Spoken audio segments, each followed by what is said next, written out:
On today's show, Derrick Rose announces his retirement, but is he a Hall of Famer? We debate that and more on today's Locked On NBA.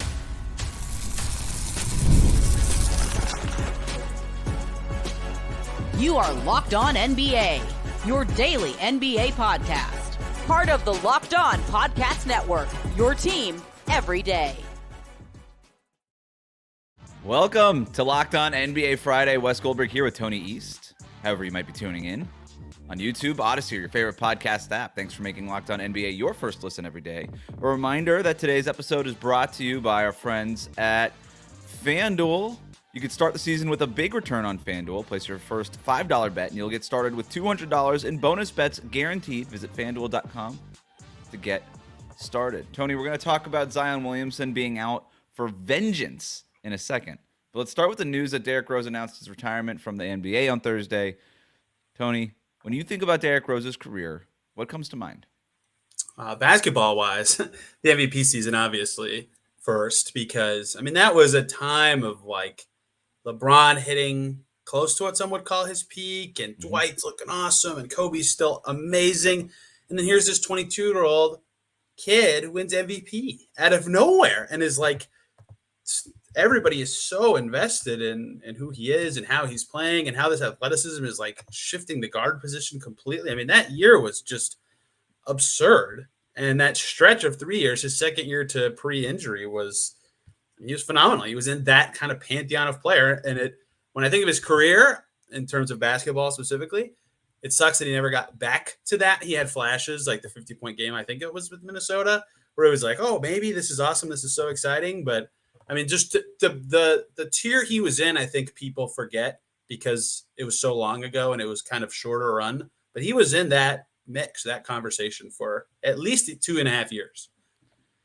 He was. He wins the MVP, like you said, 22 years old in his third season. And, he just burst onto the scene in that way. He was the number one pick overall. He was the rookie of the year, all these things. He was an all-star by his second year, but he was just so freaking good right away. His MVP stats, 25 points per game, 44% shooting. He averaged 7.7 assists, 4.1 rebounds, and a steal per game. He was awesome. And then you look, he gets hurt in the following year in the playoffs. We all remember it was one of those we remember where we were moments there. And his career was just never the same after that. There was the comeback tour. The following year, he missed a whole season because of the ACL injury. Comes back the next year, tries to do this whole comeback tour. He's talking about it. The Chicago Bulls are saying, oh, he's back, all these things. He plays 10 games, re-injures the knee, and then he has to sit out the rest of the season. For the rest of his career, he basically averages 15 points and 4 assists per game. He wasn't bad. There was years where he averaged 18 points per game, a couple years here and there, was in the mix for Sixth Man of the Year with Minnesota and Detroit those couple of years, from 2018 to 2020, but never obviously captured the magic that he had and just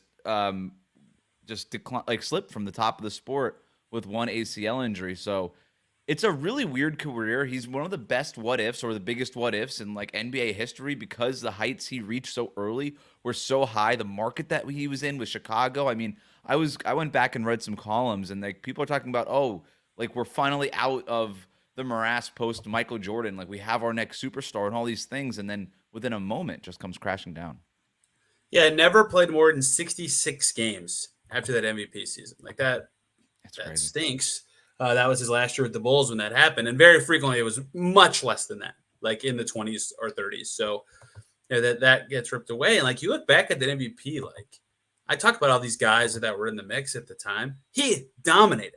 He got 113 first place votes. No one else got more than 4. It wasn't even close how much better people thought he was than everybody else at the time. And I always hear retrospectives well, maybe it should have been Dwight or blah, blah, blah. It's in the moment, nobody thought that. So I'm not going to give anybody a pass for saying that now. He was that kind of dude. And yeah, right, putting the Bulls on that kind of stage. And they never had the full playoff D Rose experience. I think they made the conference finals that MVP year, if I'm not mistaken. Yep. But the Heatles, you would know. Heatles are what they are at the time. It's just tough to take them down. But yeah, he was at that level of, oh my gosh, for forever. And yeah, those moments were fun with this is the most classic, post-injury MVP career ever. Detroit, Minnesota, Memphis, Cleveland for a spit there. So many weird jerseys. Did I miss anybody? Yeah, if you're a big Derrick Rose fan, you get all of his jerseys. You have was on the Knicks, came back to the Knicks for a point, but right. yeah, again, he has that 50-point game later in his career, and I remember the interview. He just says, "I was working so damn hard, just to get there." And you're just like, God, like, how do you not feel for this dude? That said, like, this sparked a debate. Like, is Derrick Rose a Hall of Famer? Because if he doesn't make the Hall of Fame, he'll be the only league MVP to not be in it. And I was trying to figure out, like, is there a comparison for Derrick Rose? And the first guy that comes to mind is Bill Walton, who very similarly won an MVP within his first couple years. But unlike Derrick Rose, I shouldn't say couple, I should be more specific. He won an MVP within his fourth season, just like Derrick Rose. And then the foot injuries catch up with him, and he's simply never the same, and he sort of evolves into the sixth man, again, very similar to Derrick Rose. The biggest difference between Bill Walton and Derrick Rose is that he won a championship with Portland. Like, when he won MVP, when he was in that mix, he led his team to a championship. Derrick Rose, unfortunately, ran into LeBron James, Dwayne Wade, and Chris Bosh in the Miami Heat. And then he went and won another couple of championships with Boston, right, as a sixth man later in his career. And again, I don't like Celtics fans will tell you like he was instrumental to that team. You look at his stats, like he was average like 8 points and 7 rebounds. It was two assists in like 19 minutes a game. It wasn't crazy, but he won Sixth Man of the Year. So there is just like a little bit more hardware. Well, also Bill Walton was like insanely dominant at UCLA for 3 years. That's the other thing. He was the two-time most outstanding player at UCLA and won 2 national championships at UCLA. Derrick Rose did make the national championship game, but lost. So heartbreaker. It's the close. It was. It's the closest comparison, but yet, do you think Derrick Rose should be a Hall of Famer? Yeah, that is a good comp. It's tough. Like his 3-year peak obviously is insane, but I would probably lean no. I mean, a lot of people use the Basketball Hall of Fame. It's easier. And some people use well, can you tell the history of the league without this guy? And that's what always makes MVPs feel like they have to be in. But like, no one thinks of that era as like a D Rose era kind of thing, right? If the Bulls had made the finals ever, like Dwight did, maybe like Dwight's got a way better Hall of Fame case than Derrick Rose, I think. I don't know what you think. Yeah, easily. And so, making the finals matters, having team success matters. He was like always pretty close to a lot of this stuff, and winning MVP certainly is why we're having this discussion. But I don't know. When I think of the early 2010s, I don't even think, maybe it's just too retrospective because his career didn't end up as good as the rest of those guys, but I don't think of Derrick Rose in the same way I think of Dwight, KD, Dirk, LeBron, Kobe, obviously, like all those guys. I would lean towards no, unfortunately. I just don't think he's got it because, like, to me, you have to have a resume to get into the Hall of Fame, right? Like, it's not enough to just peak one year and whatever. Like, the fact, like, if you just take the MVP away from him, which isn't entirely fair, but if you just take it away, there is zero case that Derrick Rose should be in the Hall of Fame, right? He was a 3-time All-Star. Right. Which, again, it's because of the injury, but that's why we're having this conversation. He was all NBA once. He was Rookie of the Year, but that's not really a resume. He's got no gold medals, so you can't include international play. He didn't win anything in college, so you can't include anything from college. There's nothing of real substance on the resume outside the MVP, and so it just the Hall of Fame case gets really flimsy once you get past the MVP on the resume, and I don't think it's strong enough. I don't think you could put him in. I really don't. If the only reason to me, if Derrick Rose ends up in the Hall of Fame, is because they just want to either A, keep the record alive of every MVP is in the Hall of Fame, or B, they just simply feel bad. So Basketball Reference has their model, right? Which has your peak, your win shares, your accolades, your this and that, and I don't want to dive too much into that, but they have Derrick Rose with a 10.5% chance of making it. Like, I think that that's certainly fair, and I think that their model's been pretty good historically. I've never really checked it, but like even with a lower bar, that's 28th among active players. To be clear, he's right behind Donovan Mitchell, Karl Anthony Towns, and Al Horford.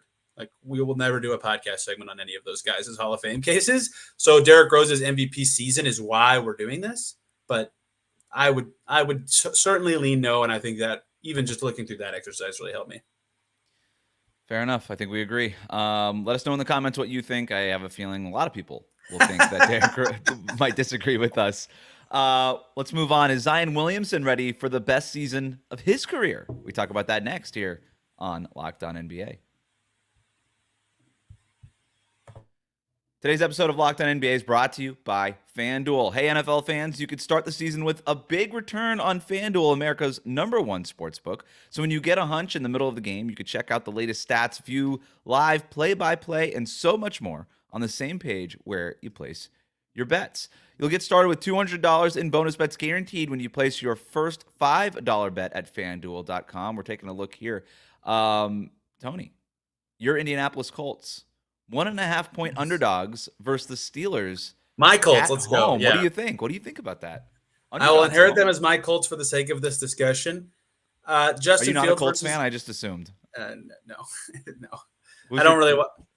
You don't have It doesn't matter who I root for, but as an Indiana resident, I can say that Anthony Richardson is very volatile. So that's a tough one to predict. But the Steelers look pretty good so far. So I think that line's a little closer than I would have guessed. Let us know what you think. Or you don't have to let us know what you think. You can let FanDuel know what you think. Again, get started with $200 in bonus bets guaranteed when you place your first $5 bet. Maybe on the Anthony Richardson's going to go over under on how many interceptions he's going to throw. That you might win some money if you just bet the over on that all year long. You can do it at FanDuel.com.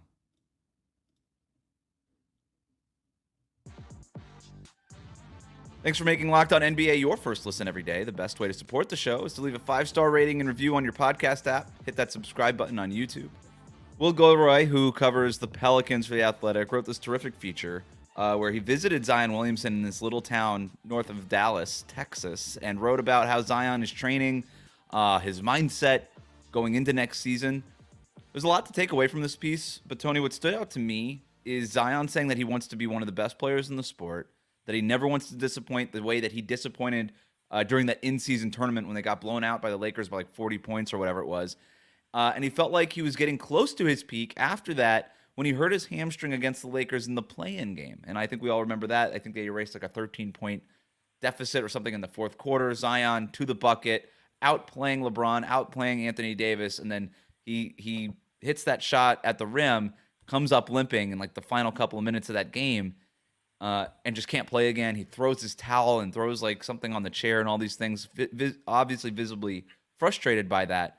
And he's looking to come back from that. And it was a good season. He played 70 games, obviously had the Pelicans at 49 wins, almost in the playoffs, all these things. I know we hear these kinds of promises from Zion every year, right? But after reading that, and maybe I'm just a sucker for some good feature writing, but I'm kind of buying it now. What about you? Very good. Shout out to Will for this. Shout out to Zion for allowing this access, by the way. Takes a lot of trust with the reporters for that to happen. But yeah, okay. First of all, look, this is not about me. People have forgotten how good Zion is. Dude, he was unreal his second and third years when he was playing. Obviously, I get that when you're ranking Zion in terms of like where he stands in the league, you have to bake in that he's not likely to play as many games as some other guys. But holy smokes, was he good. And then the year he finally plays 70 games and identifies that he needs to be in shape and play, he gets hurt one game before the playoffs. Come on. Like, come on. And so that sort of frustration from fans and me, I think applies to him. I think that's kind of a takeaway you get here is just like, he is so motivated because of the way his career arc has gone. Two things stood out to me. One was a quote that was from a while ago, but that was David Griffin's like direct call out, which I thought I highlighted, but now I can't find. Oh yeah. I think a big part of it is on him. Griffin, the president of the Pelicans said, I think there's a lot he can do better. I think he would tell you that. He certainly owned up to that. And I think we need to do a better job of examining the whole situation top to bottom a bit better. Like that always says that's got to be motivating. That says a lot about where that was right at the time. And then you scroll down, not even that many paragraphs later, Will writes, Williamson realized he needed to earn the trust from the organization, not simply through a magical workout routine, a foolproof diet, or flashes of brilliance. He had to start making the minor things a major priority. Like that all combined with what happened to him last year and like the fact that he's not getting the recognition that I think and probably he thinks he deserves has to be so motivating.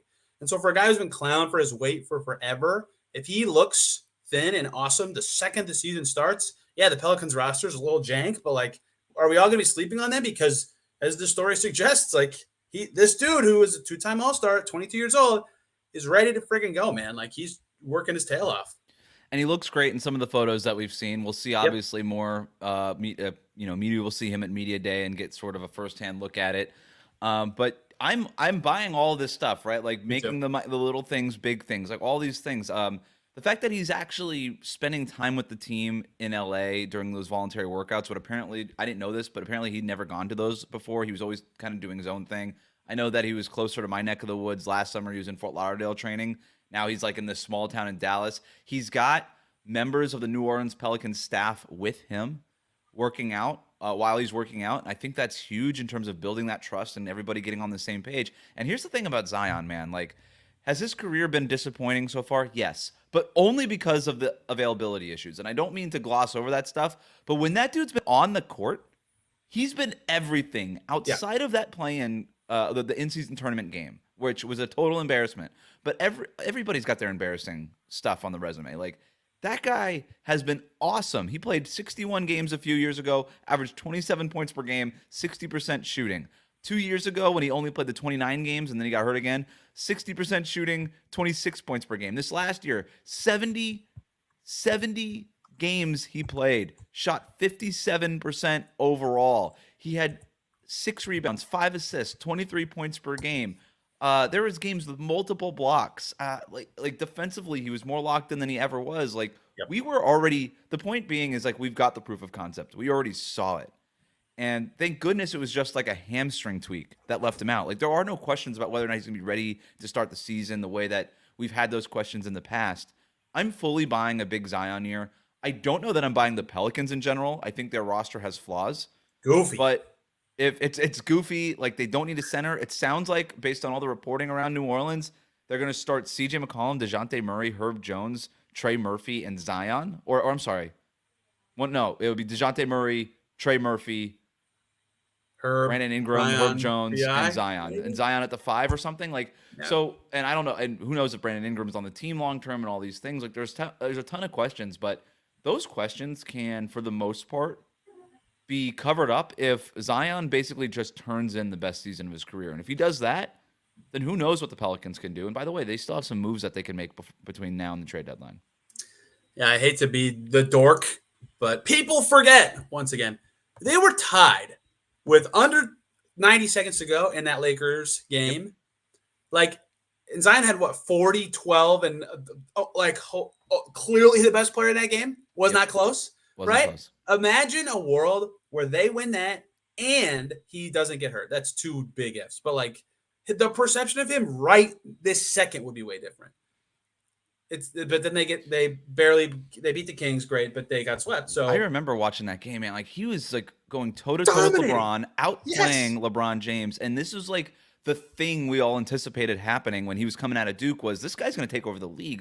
The surefire number 1 pick, no doubt, best prospect since LeBron James. Like everything that we were saying about that guy, and like it doesn't feel like his career has been a disappointment, even though maybe it has been. But it feels more like it's stalled. Like we're just like waiting. Like we're just sort of like, okay, like when are we going to get over this hump? Like when are we going to just get over this speed bump and just see full-blown Zion Williamson? And in that moment, it felt like we were there. We were like, wow, Zion has arrived. This is what we expected. This makes a lot of sense. I don't know. I think we're going to get that. I think we're going to get more of those moments this season. Some of it to me has been that the Pelicans have been a really clunky fitting team. And some of that is that it's hard to fit around Zion, to be fair. Yep. But now this team, if they had a respectable 5, would be it. They have a guard who can handle. They have more shooting. They have defense. So, right, this would be it. And, yeah, I think you're right that his peak moments have lived up to the expectations. He just hasn't played enough, right? Like, he is an impossible combo of athleticism and girth. And he's not, like, super tall, but he's just massive. So no one can really guard him. And he just goes through guys and jumps over them and whatever. So if they have the team now. If they had a 5, I'd be like, oh, my God, this team could be awesome.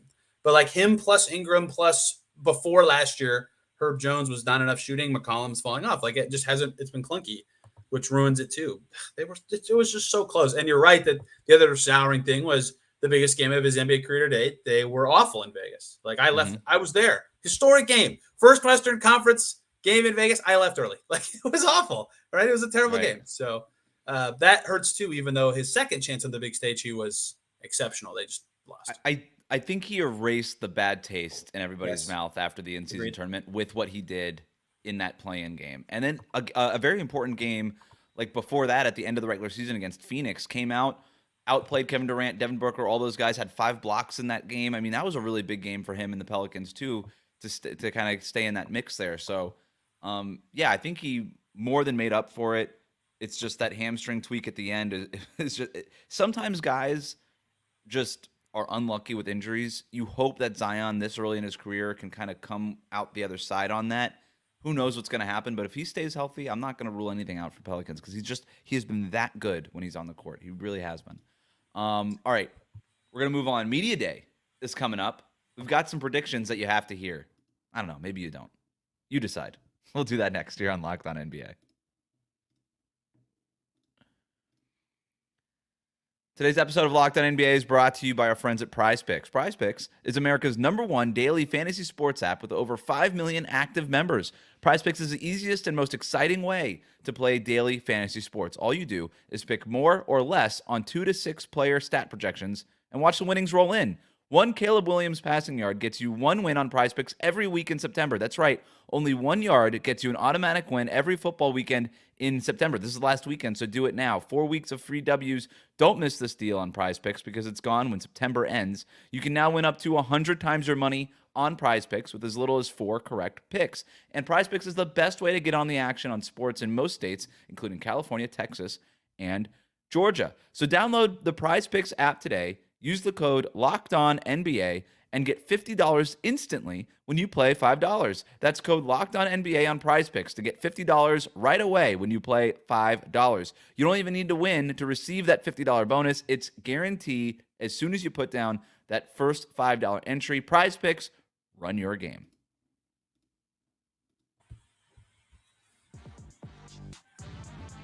Thanks for making Locked On NBA your first listen of the day. Best way to support the show, leave a 5-star rating and review on your podcast app. Make sure you hit that subscribe button on YouTube. Tony.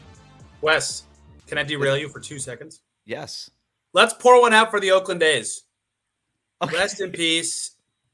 That's terrible. That sucks for the great people of Oakland, for the great Warriors fans who may be listening.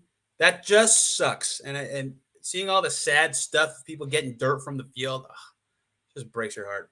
If you're an Oakland A's fan, thank you for listening to NBA stuff today with us. Yeah, thank you. And we're sorry to remind you, I guess, but I've been to many Oakland A's games. I've been to that stadium for concerts also when I was living in the Bay Area. And look, I can't say that they always packed the place, but man, it was a fun place to watch a ball game. So, and yeah, the A's were beloved in that town. And banger colors too. Great branding. Shout out the A's. I may or may not have a couple of Oakland A's hats bookmarked. See? They're pretty great. They're All right. great. That's anyway, the NBA. After pouring them out, it's Friday, which means it's time to count down to the weekend with our weekly power rankings. I'm a system player. I am a system player. Go power rankings. Go power rankings. Tony, as you know, most teams have their annual media day on Monday. It's a great time to meet with players and coaches, have them answer questions to help gather some insight on the teams and get ready for the season. So on today's countdown, I thought we could rank our favorite media day cliches and predict who says them and about who. All right. Are you ready? All yes. Right. So I got like 2 or 3 honorable mentions, and then we'll get into our real top 5. All right. So I'll read you the quote that is going to be said on Monday. You tell me who says it and about who. Yes. Okay. Quote, his skill set complements the guys we already had here. End quote. DeJounte Murray. I thought about attributing this to DeJounte, to like a Pelicans, like Willie Green about That's DeJounte the first Murray. thing that came into my head. Who else was really good? Totally fine. It counts. DeRozan. We're gonna count that one. Billy Donovan about Josh Giddey. That's a good one. Yeah. But equal. Those both count. Okay. Next one. Quote, we're confident in our rotation and who we have in that locker room, and we're going to focus on the things that make us great, end quote. You might be at that media day. That sounds like a spoism. That could be a Heat one. Rotation questions. That could be Knicks because of the injuries. It could be a Knicksy media day thing. Oh wait, the Knicks don't do media day. What am I thinking? Knicks is not the right answer. It's Doc Rivers. I had it attributed to Doc That's a Rivers. good one too. Dang, this is hard. Yeah, This is yeah. good. It's amazing how many teams I'm like, oh yeah, it could be them. It could be any manner of cliches to any manner of people. The Clippers, I last thought hon- about for that one. Last honorable mention here. Quote, it's been a long summer, and I know our guys are ready to compete. End quote. Who had a disappointing end to last year? Mike Brown. Key word there is compete. Oh, jeez. You already said it. It's Eric Spoelstra. That guy drops compete into every sentence. All right, The so long those are summer. I honorable knew I mentions. was close. Long summer. No, you had the right idea. All right, here's our top 5. Are you ready? Yes. Asked how he imagines fitting in. This player says, just go out there and do my job. End quote. Oh, somebody who's not happy where they are is what it sounds like to me. That's a good one. No, that's a Bruce- happy. Sorry, maybe I didn't deliver it right. I'm just going to go out there and do my job. Oh, happy go out there and do my job. Happy go out there and do my job. Yeah. Chris Paul? Nope. Paul George. Wrong Paul. That's a good one. Wrong yeah. Paul. Close enough. That's why I probably just gave it to you. All right. Next one. Quote, he's a great basketball mind. End quote. Who says that about who on Monday? Any Laker about JJ Redick, right? LeBron James on JJ Redick. You nailed it. Any Yep. Laker on JJ. Yes, I finally got one. You got it. You've been good on these. Number 3. He plays the right way. End quote. Yeah, I should have That's a saved great Chris Paul for cliche. this one. Not Chris Paul. That could be a rookie too. He plays the right way. Oh gosh, I don't want people to just listen to me thinking. I need to actually say an answer. Oh, Clay with the Mavs. Oh, good guess. I had Kevin Durant on Tyus Jones. Kevin Durant on any new Sun Right. would be a fair answer to that one. I love this one. Number 2 on our list. Quote, I'm a basketball player. End quote. That's a top cliche. I love when basketball players tell us that they're basketball James players. Harden? Mikal Bridges. Also fair. He's going to be asked how he fits in on the Knicks and like what position he imagines he plays. Yeah, but here I'm we just a can't have basketball Knicks on Media Day segment. What do they have? Content Day? That's true. It's- That's true. It's on TV or something. Yeah, that's true. I messed up on that one. All right, last one here. Quote, there are things bigger than basketball, but with that being said, last year gave us a hunger, or me a hunger, speaking for myself as a leader, to climb back to the mountaintop and accomplish something for me and my teammates, end quote. Giannis was the first name that I got there, but you already did a Bucks one. Oh no. There's so many cliches in that. I know, that one was- that one thing. That was so specifically wordy that you're going to say, I'm like, oh, duh. You were obviously trying to get There are it. things bigger than basketball. Kyrie Irving. Yes. You nailed Yes. it. You Yes. nailed I got it. 2. I'm happy to get 2. That was good. That was good. Ugh. That'll do it for us today. Thanks for making Locked On NBA your first listen every day. Everydayers, make sure you're subscribed on YouTube, Odyssey, and wherever you get your podcast. Tune into Locked On NBA next week. We'll have all of our Media Day coverage over there. Have a great weekend.